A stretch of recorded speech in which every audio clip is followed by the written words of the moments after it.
астана. Мен 103 жалпы орта білім беретін мектептің 7-ші К сынып оқушысы Атқан Балаусамын. Жоба жетекшім Ишжанова Қызжан. Менің ұсынған тақырыбым сүлік сиқырлы енші. Грек тілінен аударғанда герадиус сүлік деген мағынаны береді. Сүлік адамның қан тамырына, бас сақинасына, өкпе бас ауруларына көмектесе алады. Сүлік инені емдеу сияқты шипа. Біздің қаламызда мекемелер, сүлік салу мекемелері көбейіп келеді. Пирудотерапия, хирургияда олар жақсы нәтиже береді. Сүлікті сақтау бізде сумен байланысты. Сүлік су жәндігі, ол тура дамиды, оның өзінің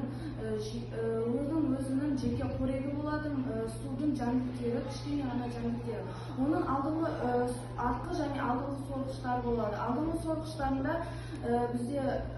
сорғыштарында үштісі болады, ол адамның денесіне сол жағынан жабысады.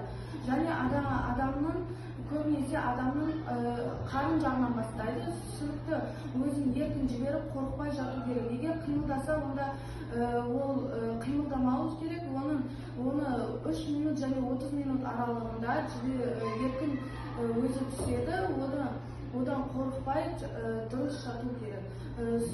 Бізде оны егер жұлып алсақ, онда ол алдыңғы үштісі қалуы мүмкін. Солай қорытындылай келе бізде оның түрлі фрагменттерден тұратын сілекей екенін білеміз, және ол